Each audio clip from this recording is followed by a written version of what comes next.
सभी को नमस्कार, राधे राधे, जय सिया राम, जय हनुमान, अस्सलाम वालेकुम, वाहेगुरु। करें अपना टॉपिक शुरू। थोड़ा सा बड़े क्लास, प्रश्नों की संख्या 100 के आसपास। चले प्रश्न नंबर हमारा राजस्थान, जिसको हम कहेंगे राजस्थान अध्ययन कक्षा 6, पहले पार्ट से जितने भी 7-8 पार्ट है वो सारे अपने को फटाफट करने हैं। ऑब्जेक्टिव टाइप में टेस्ट की तरह है ये। एसएसटी वाले हैं तो कोई दिक्कत भी नहीं आएगी। वही सारी चीजें हैं जो एसएसटी में आपने अभी तक पढ़ी है, उन्हीं चीजों का टेस्ट। राजस्थान एक परिचय पाठ 1, जो अपना पहला पाठ है, पाठ का नाम है राजस्थान एक परिचय। पाठ नंबर 1, प्रश्न यहां से अपने शुरू। राजस्थान की कुल स्थलीय सीमा की लंबाई कितनी है? राजस्थान की कुल स्थलीय सीमा की लंबाई कितनी है? 1070 किलोमीटर, 3,42,946 किलोमीटर, 5920 किलोमीटर, 4950 किलोमीटर। पूरी रात ले लो सर। हाँ, 1-1.5 घंटे में अपना ये टॉपिक पूरा हो जाएगा। उसके बाद देखते हैं, फटाफट बताएं। एसएसटी वाले हैं तो कोई दिक्कत नहीं आएगी, ये चीजें आपने बहुत बार पढ़ी है। कुल स्थलीय सीमा की लंबाई कितनी है? नमस्कार, तारानगर से बिल्कुल 5920 किलोमीटर। 5920 किलोमीटर है वो राजस्थान की कुल स्थलीय सीमा की लंबाई है। नोहर आरड़की से राम राम जी, राम राम। प्रश्न नंबर 2, राजस्थान भारत के, राजस्थान है ये भारत के लगभग कितने प्रतिशत भाग पर फैला हुआ है? 61.11, 10.41, 15.91, 9.99। तो राजस्थान है ये भारत के लगभग कितने प्रतिशत भाग पर फैला है? एसएसटी और लेवल फर्स्ट वालों के सारे उत्तर सही होने चाहिए। अगर कोई पुलिस पटवारी भी आए हैं तो उनके भी सारे उत्तर सही होने चाहिए। चलें फटाफट बताएं क्या? 10.41, 1.5 घंटे का लगभग अपना टाइम रहेगा। रेडक्लिफ रेखा की लंबाई राजस्थान में कितने किलोमीटर है? रेडक्लिफ रेखा भारत और पाकिस्तान के बीच में जो अंतरराष्ट्रीय रेखा है, रेडक्लिफ भारत और पाकिस्तान के बीच में जो अंतरराष्ट्रीय रेखा है, उस रेखा का नाम है रेडक्लिफ। तो रेडक्लिफ की राजस्थान में लंबाई कितनी है? 1070 किलोमीटर, 3,42,946 किलोमीटर, 5920 और 4950 किलोमीटर। नौहर जसाना से राम राम जी। रेडक्लिफ की लंबाई राजस्थान में कुल कितनी रहेगी? बिल्कुल सही, 1070 किलोमीटर। और रेडक्लिफ राजस्थान के कितने जिलों से गुजरती है ये भी बता दो। अंतरराष्ट्रीय रेखा है जो रेडक्लिफ, ये राजस्थान के कितने जिलों से गुजर रही है? सूरतगढ़ से राम राम जी। भारत पाकिस्तान के मध्य स्थित अंतरराष्ट्रीय रेखा का नाम क्या है? अभी देखें, भारत और पाकिस्तान के बीच अंतरराष्ट्रीय सीमा रेखा का नाम क्या है? रेडक्लिफ। क्या नाम रहेगा? रेडक्लिफ रहेगा। मैकमोहन रेखा तो किसके बीच है? भारत और चीन के बीच है। भारत में वर्तमान में कितने राज्य हैं? 25, 29, 28, 33। भारत में वर्तमान में कितने राज्य हैं? फटाफट उत्तर आने दें, सोचने वाली कोई बात ही नहीं है। कितने राज्य हैं भारत में? वर्तमान में कितने राज्य हैं? फटाफट उत्तर दें। 4 जिले, बिल्कुल ठीक, 4 जिलों से गुजरती है। यहां मैं ज्यादा डिटेल नहीं बताऊंगा। जब अपने टेस्ट शुरू करेंगे ज्योग्राफी, हिस्ट्री और कल्चर के, जैसे अपनी पॉलिटिकल खत्म होगी 4 से 5, तो वहां ज्योग्राफी, हिस्ट्री और कल्चर शुरू करेंगे, वहां डिटेल से चलने देंगे। यहां तो केवल वही प्रश्न बता रहा हूं जो राजस्थान अध्ययन में पीछे की साइड दे रखे हैं। 6 से 12 की किताबों में राजस्थान अध्ययन में जो पीछे की तरफ प्रश्न दे रखे हैं, अभी हम वही हल कर रहे हैं। टॉपिक वाइज अपना अलग से मैटर रहेगा। कितना? 28 राज्य है, 28 राज्य और 8 केंद्र शासित प्रदेश। 28 राज्य और 8 केंद्र शासित प्रदेश, 29 नहीं, 28 से याद करें। क्षेत्रफल की दृष्टि से भारत का सबसे बड़ा राज्य कौन सा है? क्षेत्रफल की दृष्टि से भारत का सबसे बड़ा राज्य बिहार, उत्तर प्रदेश, मध्य प्रदेश, राजस्थान, कौन सा है? विजयनगर से राम राम जी, बताओ फटाफट। बताओ फटाफट। ये जो सारी चीजें हैं टेस्ट में इनको डिटेल से पढ़ लेंगे। अभी राजस्थान अध्ययन के अलावा कुछ नहीं, सारा दिमाग यहीं पे, दिल भी यहीं पे, ध्यान भी यहीं पे। कौन सा? 4। सबसे बड़ा क्षेत्रफल की दृष्टि से राज्य राजस्थान। क्षेत्रफल की दृष्टि से राजस्थान का सबसे बड़ा व सबसे छोटा जिला कौन सा है? बहुत बार यह प्रश्न पूछा जाता है, रीट के लेवल का है। क्षेत्रफल की दृष्टि से राजस्थान का सबसे बड़ा और सबसे छोटा जिला जयपुर, सिरोही, धौलपुर, जैसलमेर, धौलपुर, सिरोही, जैसलमेर, धौलपुर। फटाफट 1 सेकंड से भी कम समय लगना चाहिए एसएसटी वालों को, इतने सोचने वाली बात ही नहीं है। कौन सा है? जैसलमेर, धौलपुर। अपना राजस्थान, अपना राजस्थान, जैसलमेर, धौलपुर, साथ में डी। प्रश्न नंबर 8, भौगोलिक दृष्टि से राजस्थान की भारत के उत्तरी पश्चिमी भाग में अवस्थिति बताएं, क्या है? एक साथ आपको सारी चीजें मिल जाएगी, ज्योग्राफी भी मिलेगी, कल्चर भी मिलेगा, इतिहास भी मिलेगी, इकोनॉमिक्स भी मिलेगी, पॉलिटिकल साइंस भी मिलेगी। राजस्थान अध्ययन में एक साथ ये सारी चीजें मिलेगी। तुरंत उत्तर दें स्क्रीन की तरफ फटाफट। आंद्रे रसल साहब यहां आ गए हैं, चलें बताएं फटाफट, फटाफट बताएं कौन सा? 23, 3 से 69, 30 और 78, 17। बिल्कुल, अपना उत्तर क्या रहेगा? 1 रहेगा, उत्तर 1। प्रश्न नंबर 9, विश्व का सबसे बड़ा महाद्वीप कौन सा है? विश्व का सबसे बड़ा महाद्वीप कौन सा है? दक्षिणी अमेरिका, एशिया, उत्तरी अमेरिका, यूरोप।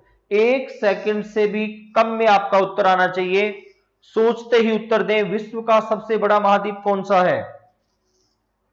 विश्व का सबसे बड़ा महाद्वीप, उत्तर नहीं मिल रहा। दक्षिण अमेरिका कौन बता रहा है? दक्षिण अमेरिका कौन बता रहा है? विश्व का सबसे बड़ा महाद्वीप कौन सा है? एशिया महाद्वीप है। दक्षिण अमेरिका की तरफ जाओ ही मत। हम एशिया वाले, भारत वाले, राजस्थान वाले, तो एशिया महाद्वीप सबसे बड़ा है। जहां हम हैं वो सबसे बड़ा है। राजस्थान की भारत में स्थिति क्या है? राजस्थान भारत में कहां स्थित है? उत्तर पश्चिम में, उत्तर पूर्व में, दक्षिण पश्चिम में, पूर्व पश्चिम में। तो राजस्थान की भारत में स्थिति क्या होगी? भारत याद आ रहा है ना आपको? भारत में स्थिति बता दो, कहां है भारत में स्थिति? ये भारत में स्थिति है राजस्थान की, तो ये राजस्थान है कहां पे? फटाफट बताओ, राजस्थान कहां है? उत्तर पश्चिम में। उत्तर पूर्व कौन बता रहा है? उत्तर पश्चिम में। बिल्कुल, उत्तर पश्चिम में है, पहली स्थिति उत्तर पश्चिम के।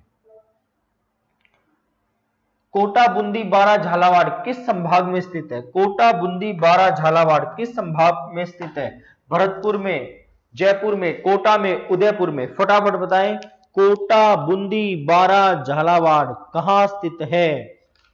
कोटा, बूंदी, बारां, झालावाड़। कोझा बाबू, कोझा बाबू किससे संबंधित? कोझा बाबू किस में है? कोटा से है। कौन सा है? कोटा से संबंधित है। देखते ही उत्तर आ जाना चाहिए, टाइम लगना ही नहीं चाहिए। कोझा बाबू कहां? कोटा में। तो कोटा में 3। प्रश्न नंबर 12, राज्य में सबसे पहले सूर्योदय और सूर्यास्त किस जिले में होता है?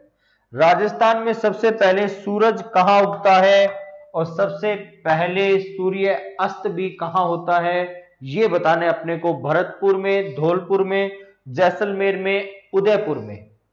फटाफट उत्तर आने दें। कहां सबसे पहले सूर्य निकलेगा, कहां सबसे पहले अस्त होगा? बीकानेर से राम राम जी, उत्तर बता दो क्या सही है?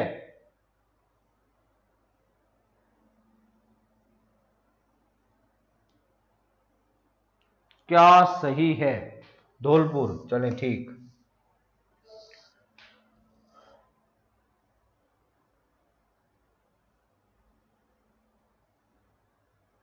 राजस्थान में सबसे बाद में सूर्योदय और सूर्यास्त किस जिले में होता है?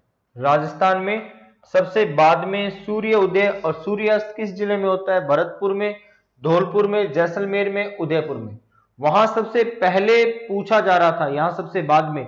वंदे मातरम, वंदे मातरम बताएं फटाफट। कहां सबसे पहले? तो धौलपुर में। कहां सबसे बाद में? तो उत्तर आने दे। 13 में क्या है? 13 में 3। बिल्कुल उत्तर रहेगा अपना जैसलमेर। राजस्थान के पड़ोसी राज्यों की संख्या कितनी है? राजस्थान के पड़ोसी राज्यों की संख्या कितनी है? 5, 7, 8, 4। राजस्थान के पड़ोसी राज्यों की संख्या कितनी है? फटाफट बताएं। राजस्थान के पड़ोसी राज्यों की संख्या कितनी है? 14 में 6, 14 में 6, 6 तो विकल्प ही नहीं दिए। 14 में 6 तो विकल्प भी नहीं है अपना। 5, 5 कौन कौन से हैं? पड़ोसी राज्यों में 5 कौन कौन से हैं? पंजाब, हरियाणा, उत्तर प्रदेश, यूपी। पंजाब, हरियाणा, उत्तर प्रदेश, मध्य प्रदेश और गुजरात, ये 5 रहेंगे। एक अंतरराष्ट्रीय सीमा है। अंतरराष्ट्रीय सीमा किसके साथ रहेगी? पाकिस्तान के साथ रहेगी। और ये पाकिस्तान का नाम रखा था चौधरी रहमत अली ने। पाकिस्तान का नाम रखने का श्रेय किसे दिया जाता है? चौधरी रहमत अली को दिया जाता है। इस व्यक्ति ने पाकिस्तान का नाम रखा है। राजस्थान का इतिहास पाठ 2, पहले पाठ में अपने 13-14 क्वेश्चन थे, वो हमने किए। पाठ 2, पाठ का नाम है राजस्थान का इतिहास। चलें, वो ज्योग्राफी से संबंधित थी, ये इतिहास से संबंधित हो गया। मत्स्य जनपद की राजधानी क्या थी? अहि छत्रपुर, हाड़ौती, विराटनगर, सीवी। मत्स्य जनपद की राजधानी क्या थी? फटाफट बताएं।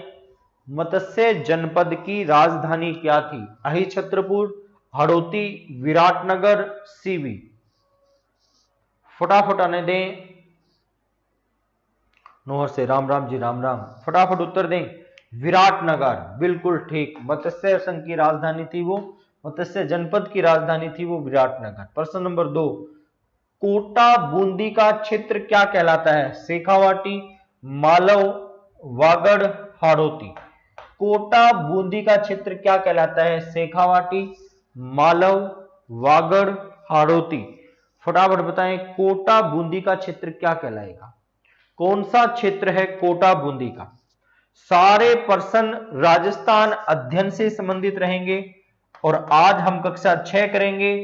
कल हमारा टॉपिक रहेगा कक्षा 7। 1 घंटे में पूरे ऑब्जेक्टिव आरबीएससी की पीछे के जो प्रश्न है वो सारे के सारे। कौन सा? 2 में हाड़ौती। कोटा बूंदी किस में जाएगा? हाड़ौती में जाएगा। ब्यावर अजमेर का क्षेत्र क्या कहलाता है? शेखावाटी, मालव, वागड़, मेरवाड़ा। ब्यावर अजमेर का क्षेत्र क्या कहलाता है? शेखावाटी, मालव, वागड़, मेरवाड़ा। तुरंत उत्तर दें, रुके नहीं, लगातार। क्वेश्चन तो ऐसे ही आएंगे रीट में। जब राजस्थान अध्ययन जोड़ा है तो पीछे क्वेश्चन भी यही है, तो क्वेश्चन और अलग थोड़ी आएंगे। और ये अभी तो 6ठी क्लास है, 7वीं में जाएंगे, 8वीं में जाएंगे तो इनका स्टैंडर्ड और ऊपर होता चला जाएगा। ये भी तो देखें आप, अभी तो 0 से शुरू किया है हमने 6ठी क्लास से। आगे आगे आएंगे तब देखते रहना आप। जयपुर एवं उसके आसपास के क्षेत्र को स्थानीय भाषा में क्या कहा जाता है? ढूंढारी, हाड़ौती, वागड़ी, ये सभी।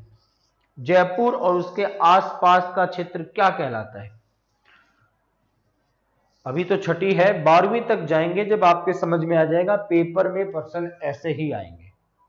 और अभी भी 6ठी शुरू हुई है, अभी लास्ट तक जाएंगे तब भी पता चल जाएगा पेपर ऐसा ही है। ढूंढारी। महाभारत कालीन 2 जनपद थे। महाभारत कालीन 2 जनपद थे। शेखावाटी मालव, हाड़ौती मरु, मत्स्य सीवी, मेरवाड़ा गुजरात्रा। कौन से महाभारत कालीन 2 जनपद रहेंगे? अब बताएं। धीरे धीरे स्टैंडर्ड होता रहेगा प्रश्नों का, देखते रहें आप। उत्तर दें, महाभारत कालीन कौन से 2 जनपद? 5 में सी, बिल्कुल, मत्स्य और सीवी जनपद। मत्स्य और सीवी जनपद। प्राचीन ग्रंथ या प्रथम वेद किसे माना जाता है? सामवेद को, ऋग्वेद को, यजुर्वेद को, अथर्ववेद को। तो प्रथम ग्रंथ किसे माना जाएगा? सामवेद, ऋग्वेद, यजुर्वेद, अथर्ववेद, किसको माना जाएगा? क्योंकि जब टॉपिक वाइज अपने पर्सन करेंगे, जब इनकी डिटेल भी आ जाएगी, वो अलग से है। यहां कोई भी डिटेल नहीं, यहां केवल और केवल राजस्थान अध्ययन ही चलना है, अपनी तरफ से ना कुछ जोड़ना है ना कुछ हटाना है। ऋग्वेद, शेखावाटी में शामिल जिले हैं चूरू, सीकर, झुंझुनू, सीकर, नागौर, चूरू, सीकर, चूरू, झुंझुनू, जयपुर, सीकर, झुंझुनू, अलवर, भरतपुर, धौलपुर। क्या शामिल है शेखावाटी में? शेखावाटी में क्या शामिल है? फटाफट उत्तर बताएं, शेखावाटी में क्या शामिल है? 7 में अभिवादन जी, अभिवादन आ जाओ, आप फटाफट आ जाओ। 7 में क्या आएगा? 7 में सीकर, झुंझुनू और चूरू। खानवा के युद्ध में महाराणा सांगा की ओर से बाबर के विरुद्ध लड़ते हुए मारा गया वह था, क्या पर्सन है? बढ़िया पर्सन है, बढ़िया पर्सन है। देखिए, खानवा के युद्ध में, खानवा के युद्ध में राणा सांगा की ओर से बाबर के विरुद्ध लड़ते हुए मारा गया। खानवा का युद्ध, जब अपने जीके का पार्ट करेंगे तब मैं बताऊंगा खानवा का युद्ध क्या था। आखिरी दिन के लिए प्लानिंग, अभी बहुत दिन है अपने पास, आखिरी दिन के लिए भी प्लानिंग दे देंगे। कौन मारा गया था? हसन खान मेवाती। कौन मारा गया? हसन खान मेवाती। अच्छा पर्सन है, लेवल का पर्सन है, पूछा जा सकता है। मालव देश के अंतर्गत कौन सा क्षेत्र आता है? मालव देश के अंतर्गत कौन सा क्षेत्र आता है? टोंक, प्रतापगढ़, झालावाड़ आता है या कुछ और आता है? मालव प्रदेश के अंतर्गत दौसा, टोंक, झालावाड़ आता है, सीकर, झुंझुनू, चूरू आता है, अलवर, भरतपुर, धौलपुर आता है। बताएं कौन आता है? फटाफट उत्तर दे। 1527 में हुआ था, 18 में, 9 में क्या बता रहे हो? बताएं 9 में क्या बता रहे हो? 4 बता रहे, अलवर, भरतपुर, धौलपुर, मालवा है क्या? 9 में एक टोंक, प्रतापगढ़, झालावाड़। टोंक, प्रतापगढ़, झालावाड़। सीवी जनपद की राजधानी क्या थी? सीवी जनपद की राजधानी शेखावाटी, मध्यमिका, डुढार, बैराट। सीवी जनपद की राजधानी क्या थी? फटाफट बताएं, सीवी जनपद की राजधानी। अभी 10 में पहला पर्सन गलत, कोई बात नहीं। 10 में बताएं क्या है? मध्यमिका, बिल्कुल। प्रश्न नंबर 11, ब्याना प्रशस्ति किस राजवंश का वर्णन करती है? मालव का, सूरसेन का, गुर्जर का, राजपूत का? ब्याना, बताएं फिर किस राजवंश का वर्णन मिलता है ब्याना से? फटाफट उत्तर आने दें। मालव, सूरसेन, गुर्जर, राजपूत। प्रश्न ये भी ठीक है, ब्याना प्रशस्ति किस राजवंश का वर्णन करती है? 9 में 2, 11 में बी, सूरसेन। क्या बात है, सूरसेन वंश का, बिल्कुल 11 में 2। मत्स्य जनपद का उल्लेख किस वेद में किया गया है? मत्स्य जनपद का उल्लेख किस वेद में किया गया है? सामवेद में, ऋग्वेद में, यजुर्वेद में, अथर्ववेद में?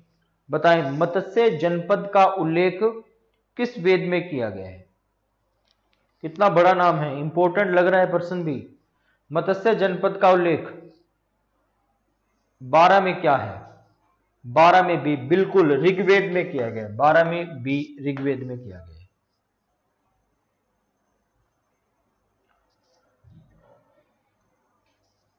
प्राचीन समय में गुहिल सिसोदिया वंश का राज्य रहा था।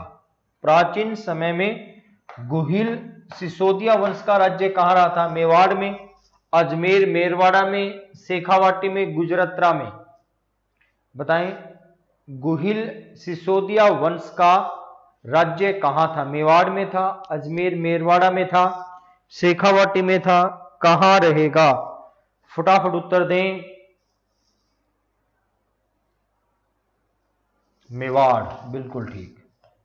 और ये एक बढ़िया पर्सन नंबर 14, 4वीं शताब्दी ईसा पूर्व के, इंपॉर्टेंट कर देता हूं मैं इसको, रीड के लेवल का है।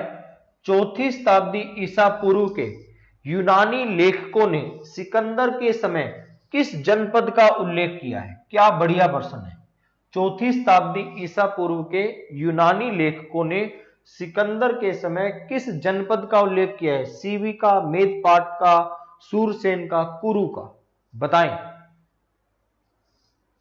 डूंगरपुर से। राम राम जी, राम राम। बताएं किस जनपद का उल्लेख किया गया है? किस जनपद का? भरत 13 में फटाफट उत्तर दें। किस जनपद का उल्लेख किया गया है?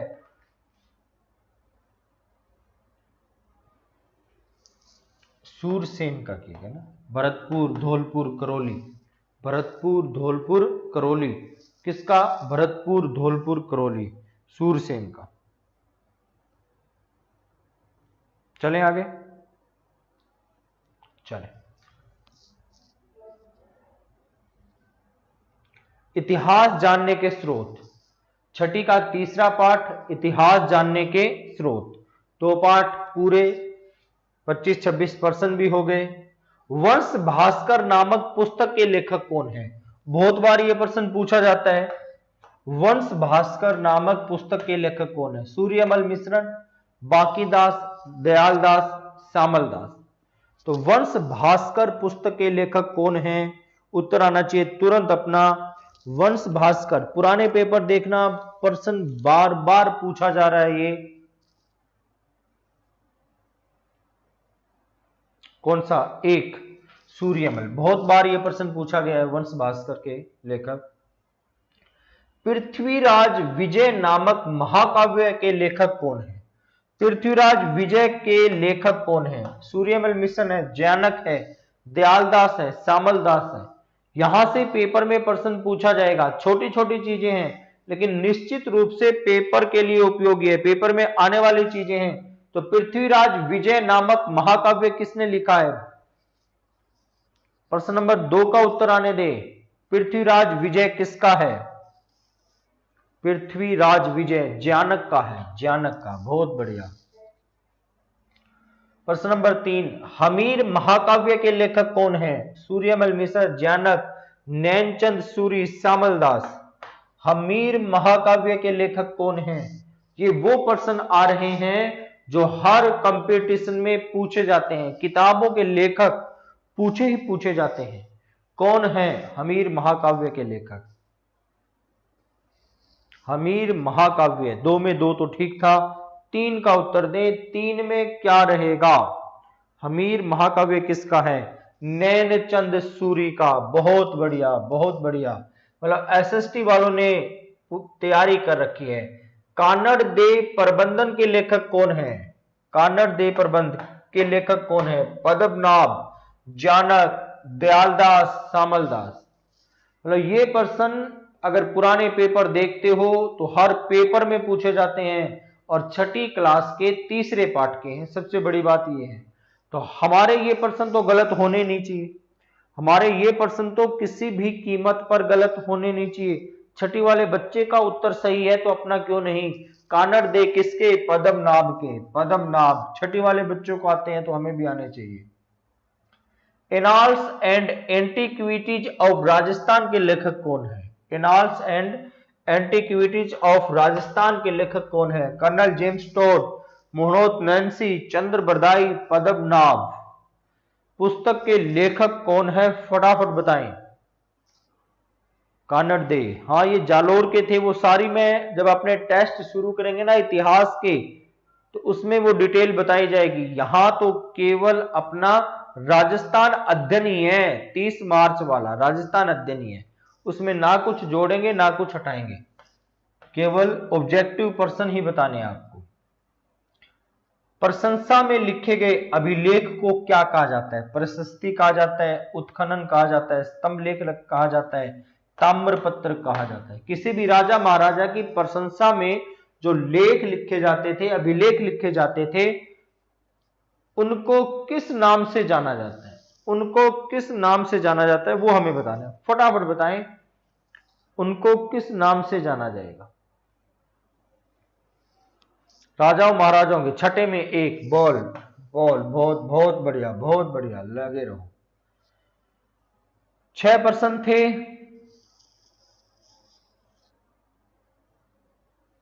जो इंपॉर्टेंट है 6 के 6 निश्चित रूप से पूछे जाने वाले हैं। राजस्थान में प्राचीन सभ्यता स्थल पाठ 4।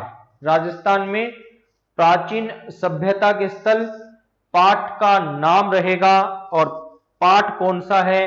चौथा पाठ है। देखें, कालीबंगा किस जिले में स्थित है? कालीबंगा किस जिले में स्थित है? जयपुर, बीकानेर, गंगानगर, हनुमानगढ़। चौथा पाठ बताएं, कालीबंगा किस जिले में स्थित है? तुरंत उत्तर दें।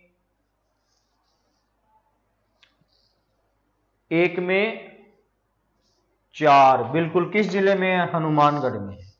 कालीबंगा हनुमानगढ़ में है। अशोक का भ्राभु शिलालेख कहां से प्राप्त हुआ है? मोस्ट इंपोर्टेंट पर्सन है, मोस्ट इंपोर्टेंट पर्सन है, रीट के लेवल का है, रीट के लेवल का है।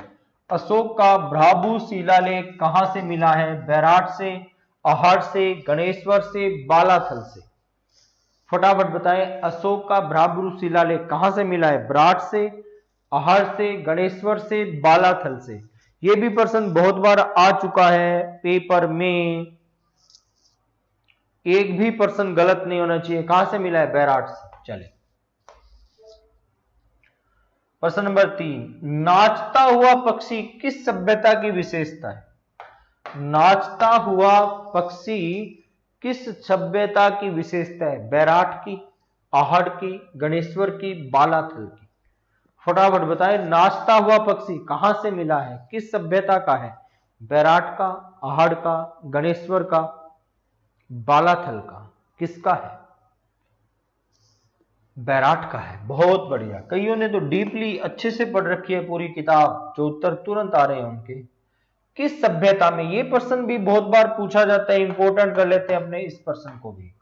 किस सभ्यता में 8 पंचमार्क एवं 28 भारतीय यूनानी शासकों की मुद्राएं मिली है? बैराट से मिली है, आहड़ से मिली है, गणेश्वर से मिली है, बालाथल से मिली है। तो ये मुद्राएं कहां से मिली है? फटाफट उत्तर आने दें, ये मुद्राएं कहां से मिली है? 4 में 1 बिल्कुल कहां से मिली है? बैराट सभ्यता से मिली है। प्रश्न नंबर 5, बीजक की पहाड़ियां एवं भीम डोंगरी किस सभ्यता से संबंधित है? यह सेकंड ग्रेड 2018 में भी पूछा गया था। बीजक की पहाड़ियां और भीम डोंगरी किस सभ्यता से संबंधित है? बैराट से है, आहड़ से है, गणेश्वर से है, बालाथल से है। बीजक की पहाड़ियां और भीम डोंगरी का संबंध किस सभ्यता से रहेगा? फटाफट 5 का उत्तर दें, फिर आगे चलेंगे। 5 में 1 किससे संबंधित है? बैराट सभ्यता से। सारे ही इंपॉर्टेंट प्रश्न आ रहे हैं। किस सभ्यता से हाथ से बुने हुए वस्त्र प्राप्त हुए? किस सभ्यता से हाथ से बुने हुए वस्त्र प्राप्त हुए हैं? बैराट से, बालाथल से, 1 व 2 दोनों से, गणेश्वर से। हाथ से बुने हुए वस्त्र किस सभ्यता में मिले हैं वो हमें बताना है। बैराट, बालाथल, 1 व 2 दोनों, गणेश्वर, कौन से है? कहां से मिले हैं? तुरंत बताएं। 6 में सी बिल्कुल बैराट से भी मिले हैं, बालाथल से भी मिले हैं, 1 व 2 दोनों से मिले हैं। अपना उत्तर रहेगा 1 व 2 दोनों। ताम्र संचयी संस्कृति किसे कहा जाता है? ताम्र संचयी संस्कृति किसे कहा जाता है? कालीबंगा को, रेड को, गणेश्वर को, बालाथल को। ताम्र संचयी संस्कृति किसे कहा जाता है? कालीबंगा, रेड, बालाथल, गणेश्वर, किसको कहा जाएगा? ताम्र संचयी। 7 में उत्तर दें फटाफट, क्या रहेगा? 7 में सी बिल्कुल गणेश्वर, सीकर में है ना गणेश्वर। बाकी तो जब सभ्यता का टॉपिक करेंगे उसमें आएगी। सर्वप्रथम किस धातु का प्रयोग किया गया? यह प्रश्न भी बहुत बार पूछा जाता है, इंपॉर्टेंट लगा देते हैं। ये लो, मोस्ट इंपॉर्टेंट। सर्वप्रथम किस धातु का प्रयोग किया गया? लोहा, सोना, चांदी, तांबा। लोहा, सोना, चांदी, तांबा। सर्वप्रथम किस धातु का प्रयोग किया गया था? 8 में उत्तर बताएं। सर्वप्रथम किस धातु का प्रयोग किया गया? तुरंत उत्तर बताएं। डी, तांबे का प्रयोग किया गया। धातुओं में सर्वप्रथम किसका प्रयोग किया गया था? तो तांबे का प्रयोग किया गया था। अग्निकुंड वेदिकाएं के साक्ष्य कहां से प्राप्त हुए? अग्निकुंड या वेदिकाएं के साक्ष्य कहां से प्राप्त हुए? कालीबंगा से, रैड से, गणेश्वर से, बालाथल से। तो बताएं फिर, अग्निकुंड कहां से मिला है? कालीबंगा से, रैड से, गणेश्वर से, बालाथल से। फटाफट उत्तर आने दें, 1 मिनट का समय भी मत लो। आप एसएसटी वाले हो, इतने दिन एसएसटी पढ़ी है और राजस्थान अध्ययन भी अपना एसएसटी है, फिर सोचने का समय लेने की आवश्यकता भी नहीं है। प्रश्न नंबर 10, 10वीं या 11वीं शताब्दी में किस सभ्यता को आघाटपुर के नाम से जाना जाता था? 10वीं या 11वीं शताब्दी में किस सभ्यता को आघाटपुर के नाम से जाना जाता था? कालीबंगा, रैड, जोधपुरा, आहाड़। किस सभ्यता को आघाटपुर के नाम से जाना जाता था 10वीं 11वीं शताब्दी में? उत्तर आने दो फटाफट। कौन सी सभ्यता रहेगी? आहाड़ सभ्यता, बिल्कुल ठीक। कौन सी सभ्यता है? आहाड़ सभ्यता। 5वां पाठ का नाम है आजादी से पूर्व सरकार का स्वरूप। पाठ है 5वां। चलने दे 5वां पाठ, चले। सेना को वेतन देने तथा सेना संबंधी अन्य कार्यों की जिम्मेदारी किसकी होती थी? यहां थोड़ी सी दिक्कत आएगी आपको, क्योंकि ये चीजें पहली बार पढ़ रहे हो आप। सेना को वेतन देने तथा सेना संबंधी अन्य कार्यों की जिम्मेदारी किसकी होती थी? खजांची की, राजा की, बख्शी की? बख्शी की, प्रधान की। तो ये कार्य किसका होता था? 1 में सी। किसका होता था? बख्शी का होता था। फंसी की बजाय बख्शी याद करें, 1 में सी। राजस्थान के प्रथम निर्वाचित मुख्यमंत्री कौन थे? ये तो आप उत्तर दे दोगे। राजस्थान के प्रथम निर्वाचित मुख्यमंत्री मोहनलाल सुखाड़िया, टीकाराम पालीवाल, जयनारायण व्यास, हरिदेव जोशी। दूसरे का उत्तर दें। राजस्थान के प्रथम निर्वाचित मुख्यमंत्री कौन थे? मोहनलाल सुखाड़िया, टीकाराम पालीवाल, जयनारायण व्यास, हरिदेव जोशी। 1 में 3। 2 का उत्तर दें। गलत, कोई बात नहीं। 2 में भी टीकाराम पालीवाल। प्रश्न नंबर 3, भारत का प्रथम वायसराय कौन था?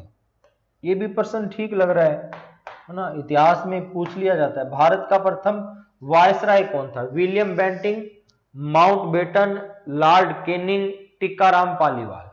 भारत का प्रथम वायसराय कौन था? William Bentinck, Mountbatten, Lord Canning, Tikaram Paliwal.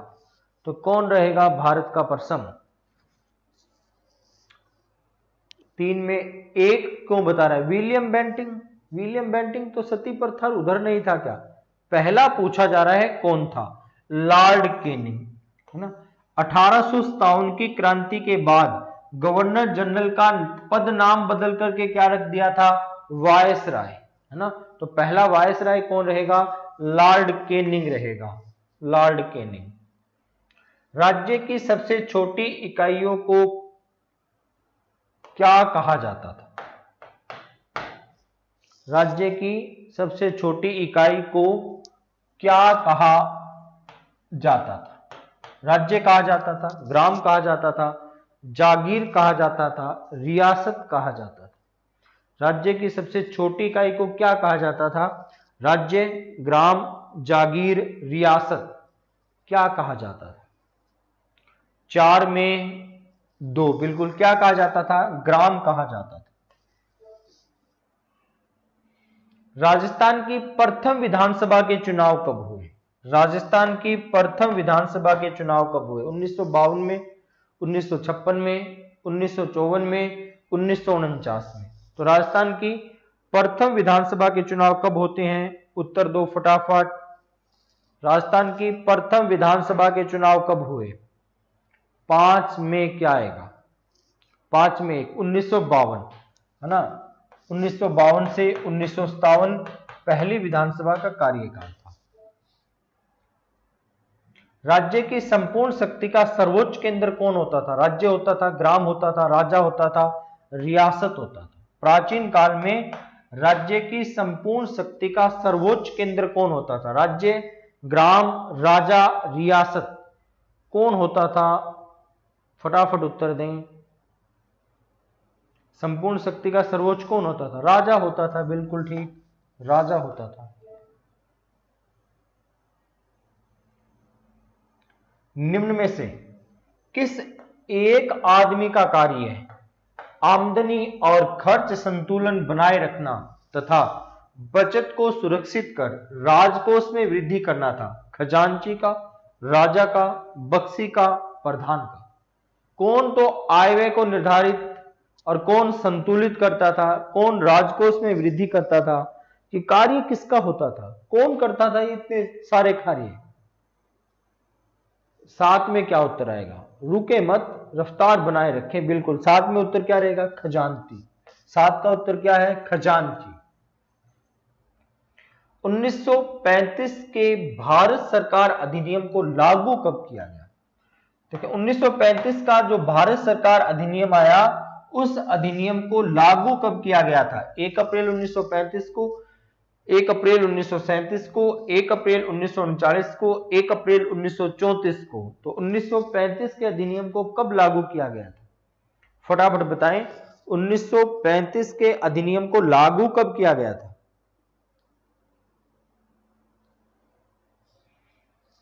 बिल्कुल ठीक, 1 अप्रैल 1937 को लागू किया गया था। वह पत्र जिसमें शासक द्वारा प्रदान की गई जागीर का उल्लेख होता था क्या कहलाता था? रीट में ऐसा पहले भी प्रश्न पूछा गया है ना। वह पत्र जिसमें शासक द्वारा प्रदान की गई जागीर का उल्लेख होता था क्या कहलाता था? जागीर पट्टा, मनसबदारी, ग्राम परगना क्या कहलाता था? रफ्तार को तेज करें, उत्तर फटाफट दें, क्या कहलाता था? William Bentinck. विलियम बेंटिंक गलत बता रही हो आप, विलियम बेंटिंक। 9 में क्या आएगा? 9 में मनसबदार, गलत बता रहे हो, मनसबदार भी। 9 में एक आएगा जागीर पट्टा। क्या कहलाता था? जागीर पट्टा कहलाता था।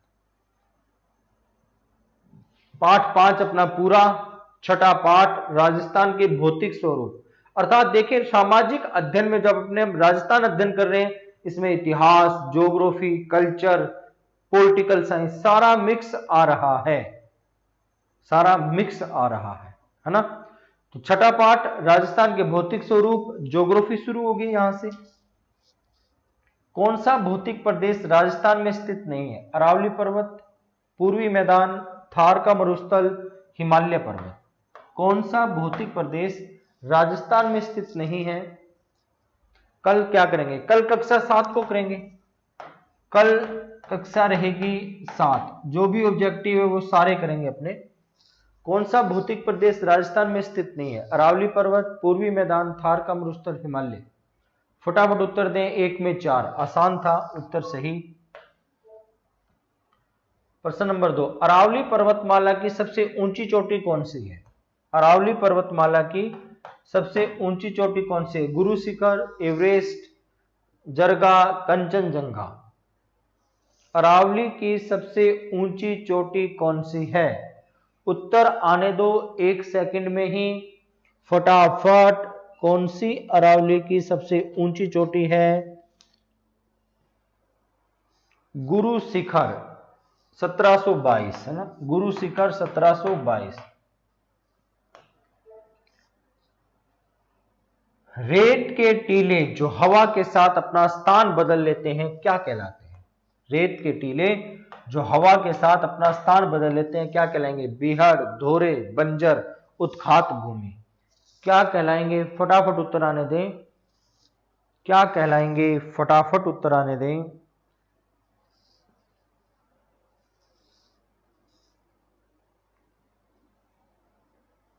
कौन? धोरे। कौन? धोरे। ग्रीष्म ऋतु में चलने वाली अत्यंत गर्म धूल भरी हवाओं को क्या कहा जाता है? आंधी, लू, गर्म हवा, उपरोक्त में से कोई नहीं। गर्मी के मौसम में जो तेज धूल भरी हवाएं चलती हैं उनको क्या कहेंगे? आंधी कहेंगे, लू कहेंगे, गर्म हवा कहेंगे, इनमें से कोई नहीं। फटाफट बताएं क्या कहेंगे? बी कहेंगे, बिल्कुल बी, लू। क्या उत्तर रहेगा अपना? लू कहेंगे।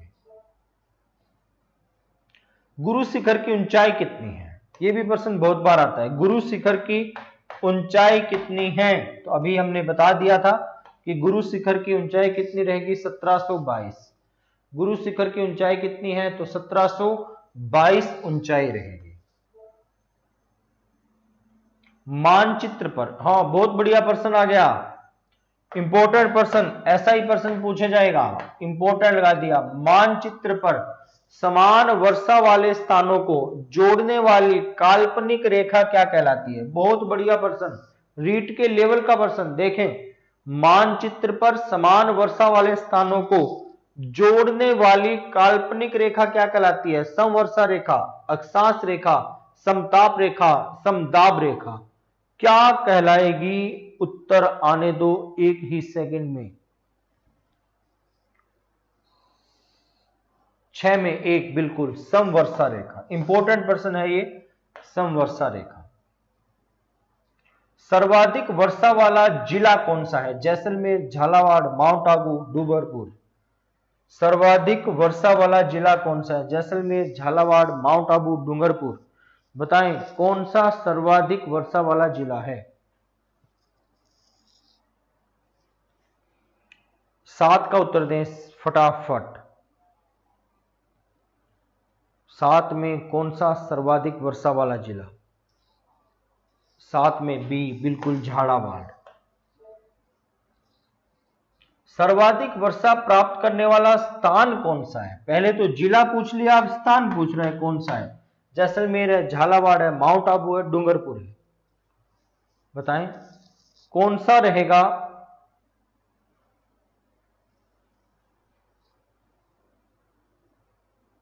बताएं कौन सा रहेगा?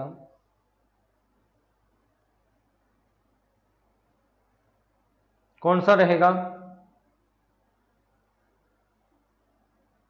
बिल्कुल माउंट आबू रहेगा। बहुत बढ़िया, बहुत बढ़िया। प्रश्न नंबर 9, 56 का मैदान कहां स्थित है? मोस्ट इंपोर्टेंट प्रश्न, लगभग हर कंपटीशन में पूछा जाता है। 56 का मैदान, बांसवाड़ा व प्रतापगढ़, बांसवाड़ा व झालावाड़, झालावाड़ व प्रतापगढ़, उदयपुर व बांसवाड़ा। कहां स्थित है 56 का मैदान? बहुत बार यह प्रश्न पूछा जाता है। 56 का मैदान मोस्ट इंपोर्टेंट कहां स्थित रहेगा?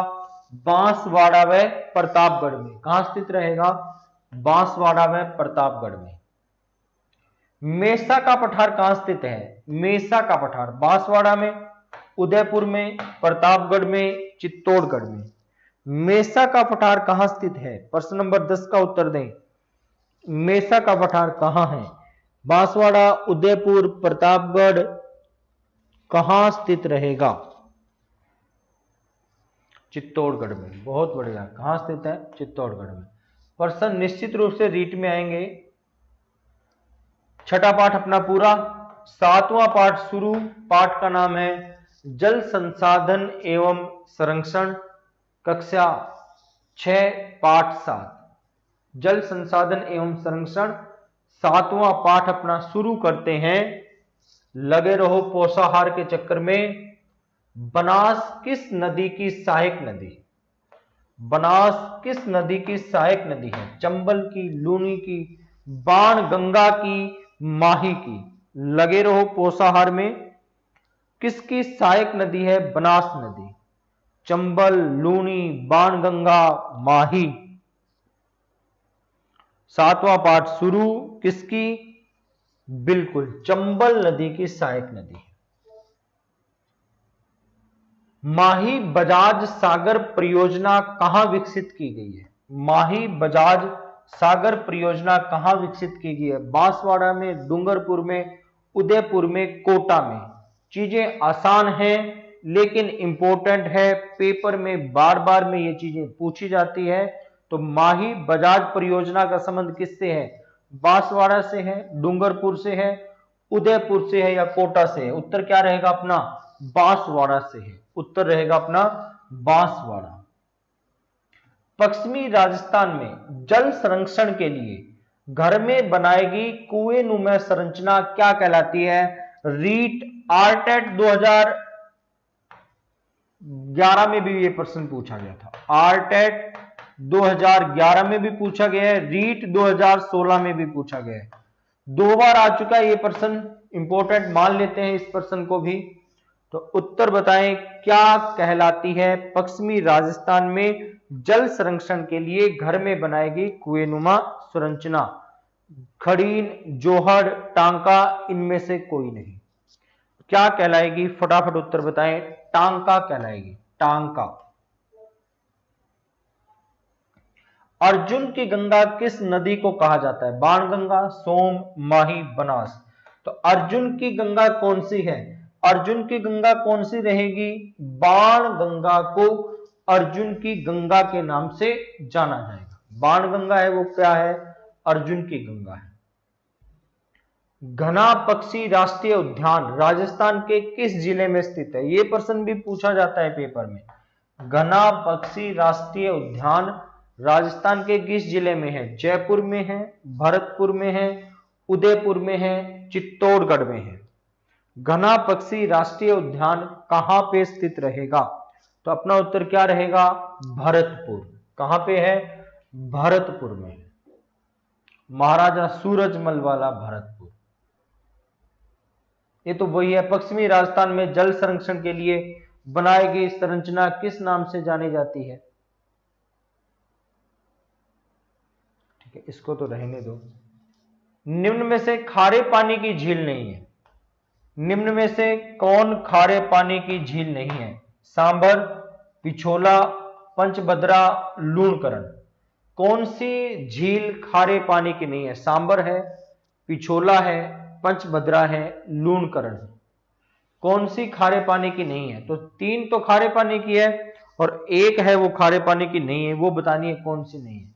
कौन सी नहीं है? पिछोला झील, ये मीठे पानी की है।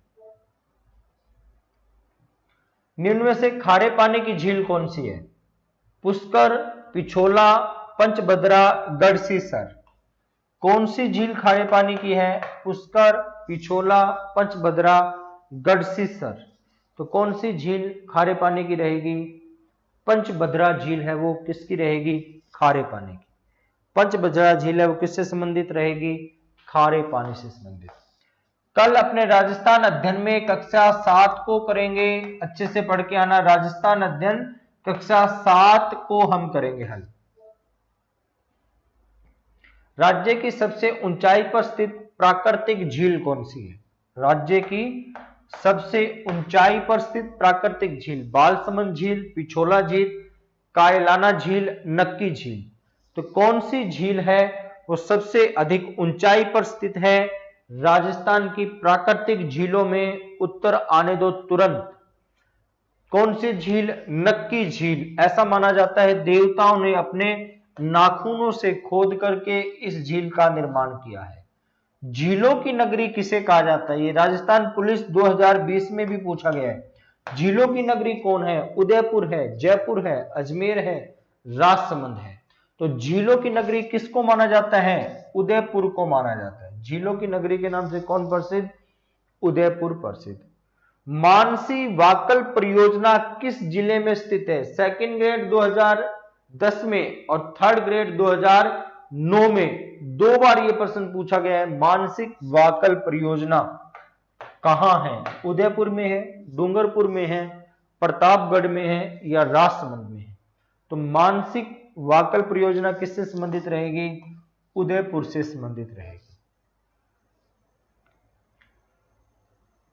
7 पाठ हमने कर लिए हैं छठी कक्षा के। 8वां पाठ हमारे सामने है। टॉपिक का नाम है, पाठ का नाम है आजीविका के प्रमुख साधन। आजीविका के प्रमुख साधन 8वां पाठ। देखें क्या है प्रश्न इसमें। रबी की फसल की प्रमुख फसल कौन सी है ना। रबी की फसल की प्रमुख फसल कौन सी है। मक्का है, मक्का, बाजरा, कपास, गेहूं। रबी की फसल की प्रमुख फसल कौन सी है, ये हमें बताना है। मक्का, बाजरा, कपास, गेहूं। कौन सी प्रमुख फसल है रबी में। गेहूं प्रमुख। कौन प्रमुख रहेगा, गेहूं। मरुस्थलीय राजस्थान में सर्वाधिक बोया जाने वाला खाद्यान्न कौन सा है। मरुस्थलीय राजस्थान में सर्वाधिक बोया जाने वाला खाद्यान्न कौन सा है। गेहूं है, बाजरा है, चावल है या मक्का है।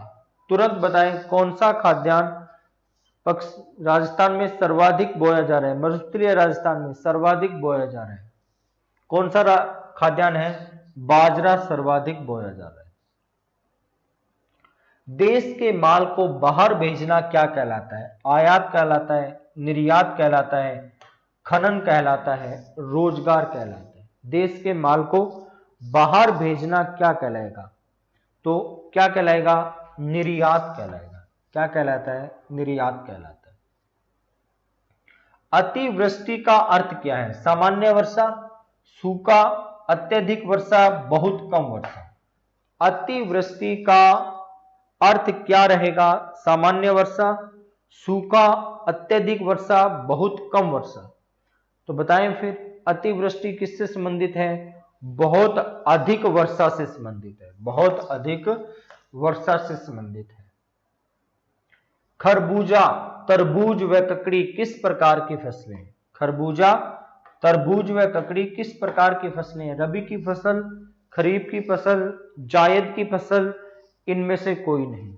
तो ये फसल किसके अंतर्गत रखी जाएगी, जायद के अंतर्गत रखी जाएगी। ये तीनों ही फसलें कहां रखी जाएगी, जायद में रखी जाएगी। प्रश्न नंबर 6, पोल्ट्री फार्मिंग क्या है। मछली पालन है, भेड़ पालन है, मधुमक्खी पालन है, मुर्गी पालन है।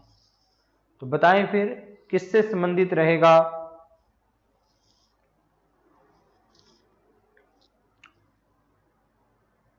पोल्ट्री फार्मिंग क्या है, फटाफट उत्तर आने दें। किससे संबंधित रहेगा, बिल्कुल मुर्गी पालन से संबंधित रहेगा। किससे संबंधित है, तो मुर्गी पालन से। पशुपालन में राज्य का देश में कौन सा स्थान है। पशुपालन में राज्य का देश में कौन सा स्थान है। पहला, दूसरा, सातवां, तीसरा।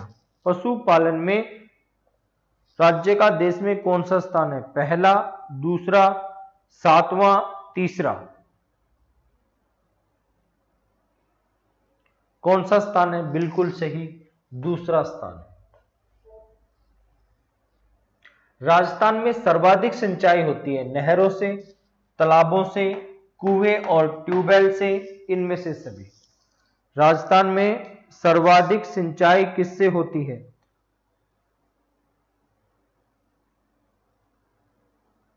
राजस्थान में सर्वाधिक सिंचाई किससे होती है। नहरों से, तालाबों से, कुएं व ट्यूबवेल से, इनमें से सभी। 8 का उत्तर बताएं क्या रहेगा। 8 का उत्तर क्या है, कुएं व ट्यूबवेल से सर्वाधिक सिंचाई। प्रश्न नंबर 9, राजस्थान में सबसे कम सिंचाई किससे होती है।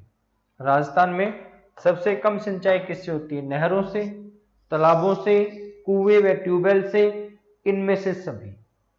तो सबसे कम सिंचाई किससे होगी वो हमें बताना है। तुरंत आप उत्तर दें किससे सबसे कम सिंचाई होती है।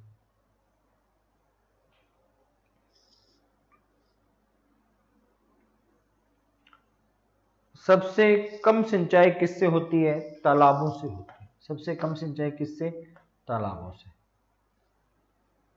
राजस्थान में मानसून का जुआ किसे कहा जाता है। राजस्थान में मानसून का जुआ किसे कहा जाता है। पशुपालन को, वर्षा को, कृषि को, अकाल को। तो राजस्थान में मानसून का जुआ किसे कहा जाएगा?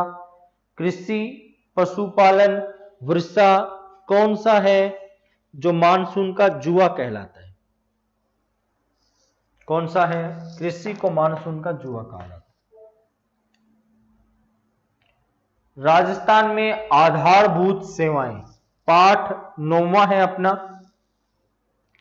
राजस्थान में आधारभूत सेवाएं, पाठ 9 हम शुरू करेंगे। चलें पाठ 9 की तरफ। पाठ 9 में पहला प्रश्न देखें। 2011 की जनगणना के आधार पर राजस्थान की कुल साक्षरता प्रतिशत कितनी है? 2011 की जनगणना के अनुसार राजस्थान की कुल साक्षरता प्रतिशत कितनी है? 79.19, 52.12, 66.11, इनमें से कोई नहीं। तो 2011 की जनगणना के आधार पर राजस्थान की कुल साक्षरता प्रतिशत कितनी माननी है? 66.11। कितनी है? 66.11। 108 निशुल्क आपातकालीन सेवा किससे संबंधित है? 108 निशुल्क आपातकालीन सेवा शिक्षा से, स्वास्थ्य से, संचार से, बैंक सेवा से। 108 किससे संबंधित है? शिक्षा, स्वास्थ्य, संचार, बैंक सेवा। तो निशुल्क स्वास्थ्य से संबंधित है। किससे संबंधित रहेगी?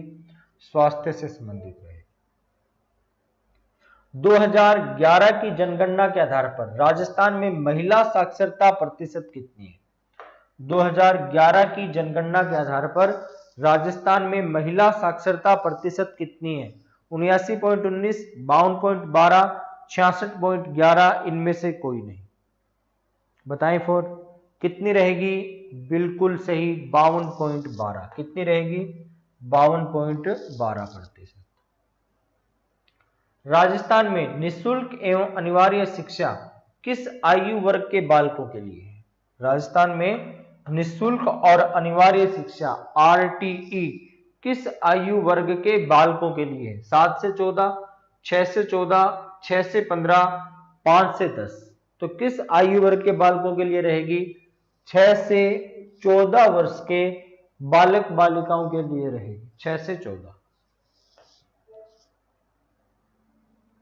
दवाइयों का क्रय विक्रय एवं निर्माण लाइसेंस कौन सा विभाग प्रदान करता है? दवाइयों का क्रय विक्रय एवं निर्माण लाइसेंस कौन सा विभाग प्रदान करता है? स्वास्थ्य विभाग, औषधि नियंत्रण संगठन, डाक विभाग, तकनीकी व संचार विभाग, परिवहन विभाग। तो कौन सा विभाग है जो दवाइयों का लाइसेंस प्रदान करने का कार्य करेगा? फटाफट उत्तर दें। कौन सा विभाग संबंधित रहेगा? तो अपना पहला विभाग, स्वास्थ्य विभाग।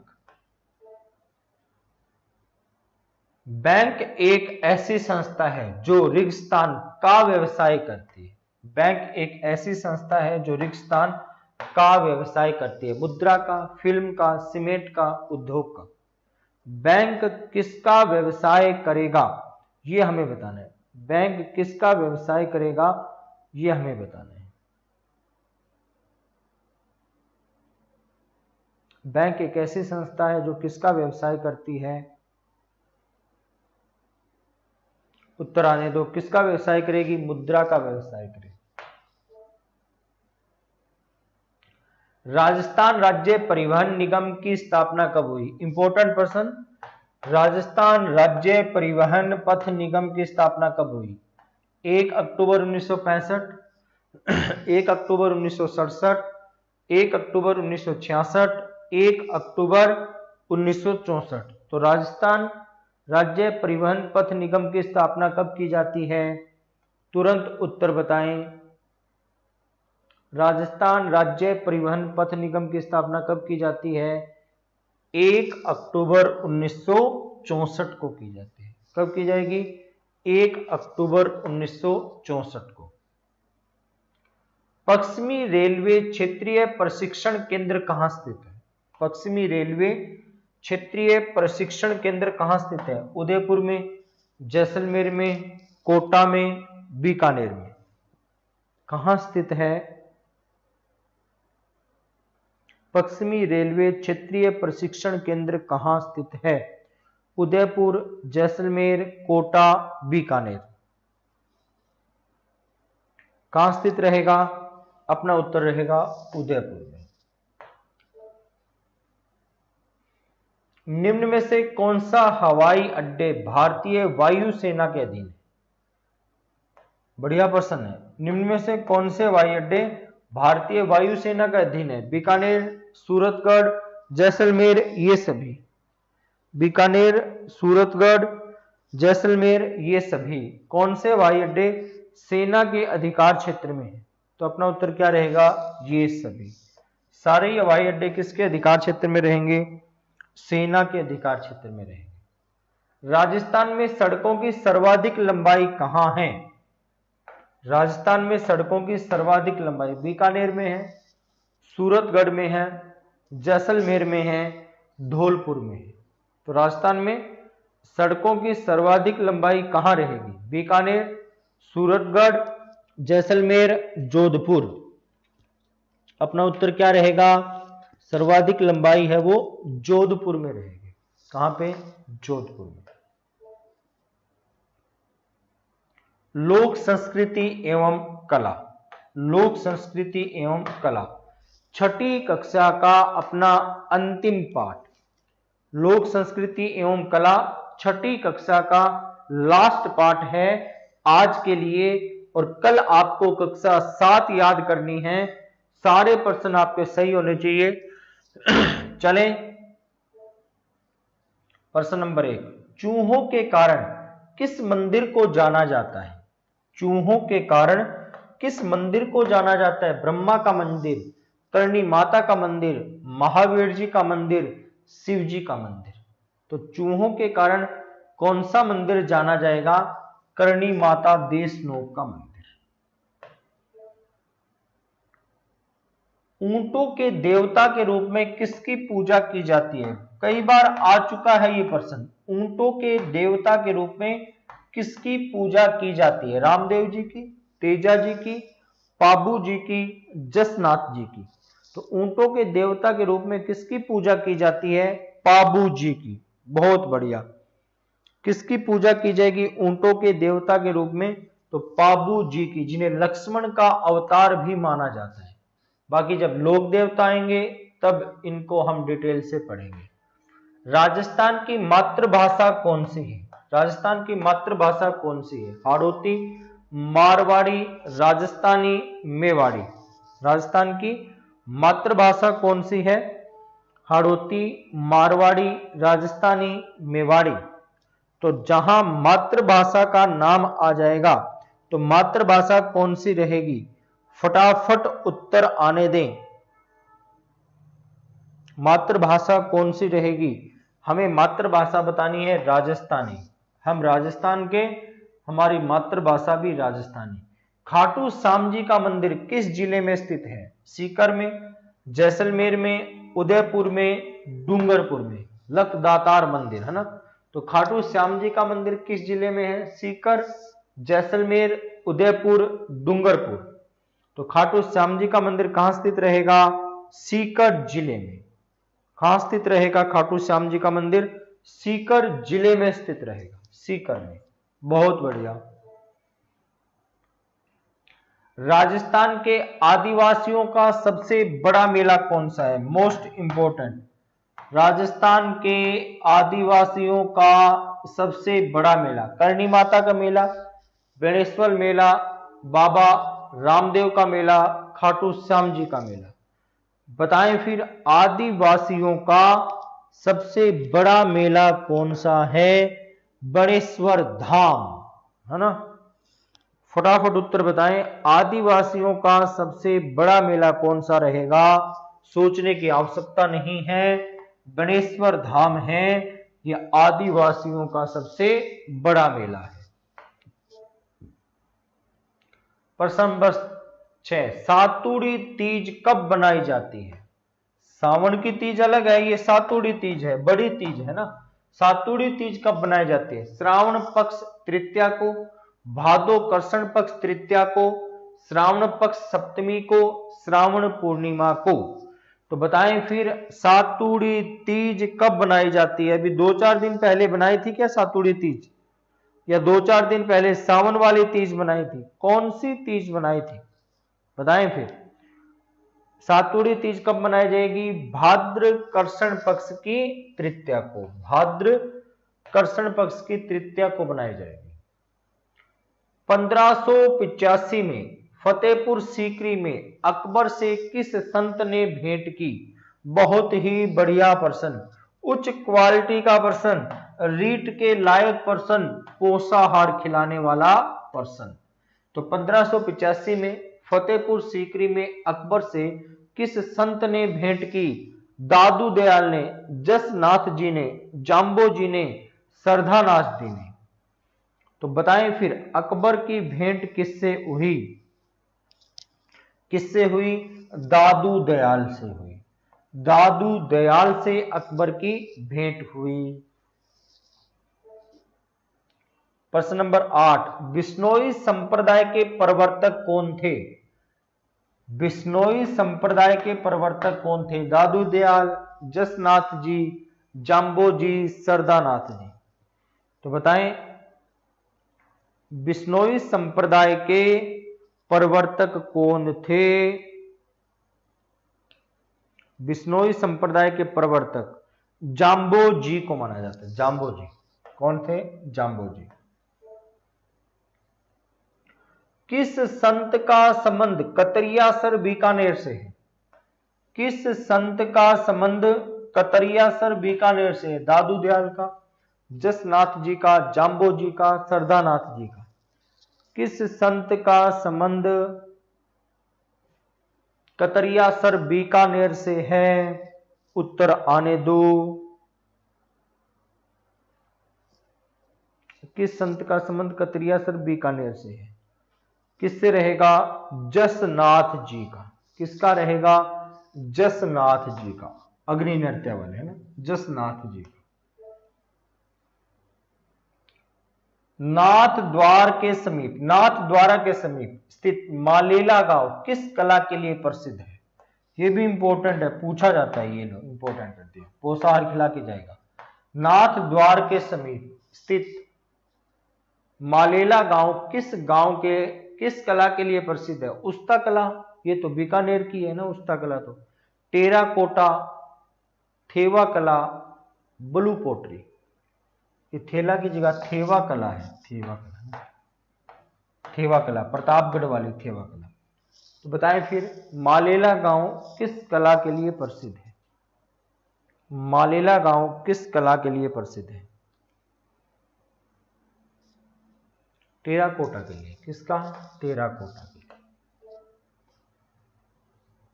थेवा कला के लिए कौन सा जिला प्रसिद्ध है? थेवा कला बहुत बार आ चुका है, इंपॉर्टेंट कर लो। थेवा कला के लिए कौन सा जिला प्रसिद्ध है? प्रतापगढ़, उदयपुर, जैसलमेर, बाड़मेर। थेवा कला के लिए कौन सा जिला प्रसिद्ध है? बताएं। प्रतापगढ़, उदयपुर, जैसलमेर, बाड़मेर। थेवा कला कहाँ की प्रसिद्ध है? इंपॉर्टेंट है, ये प्रश्न पूछा भी जाता है। थेवा कला किससे संबंधित है? तो फिर प्रतापगढ़ से। थेवा कला किससे संबंधित? प्रतापगढ़ से। काष्ठ कला का प्रधान केंद्र कौन सा है? काष्ठ कला का, लकड़ी की कला का, काष्ठ कला का प्रधान केंद्र कौन सा है? प्रतापगढ़ है, मावली उदयपुर है, पोखरण जैसलमेर है, बस्सी चित्तौड़ है। तो काष्ठ कला का प्रधान केंद्र कौन सा रहेगा?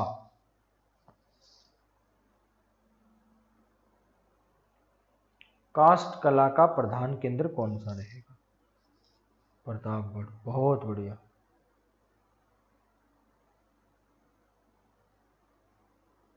काष्ठ कला का बारामिड्डी, बिल्कुल ठीक, बारामिड्डी क्या है? बस्सी चित्तौड़ है। तो आज हमने कक्षा 6 को पूरा किया। लगभग 100 से अधिक प्रश्न थे, सारे ही प्रश्न इंपॉर्टेंट जैसे ही लग रहे थे, 100 से अधिक प्रश्न थे। कल अपनी कक्षा रहेगी 7, कक्षा 7 को हल करेंगे, समय वही रहेगा रात के 10 बजे। अभी के लिए जय हिंद, जय भारत, शुभ रात्रि। कल फिर मिलेंगे, सबसे पहले 12 बजे शिक्षण विधियों के साथ, फिर 4 बजे पंचायती राज के साथ, 9 बजे बाल विकास के विभिन्न विकास के साथ और 10 बजे राजस्थान अध्ययन कक्षा 7 के साथ। जय हिंद, जय भारत, वंदे मातरम।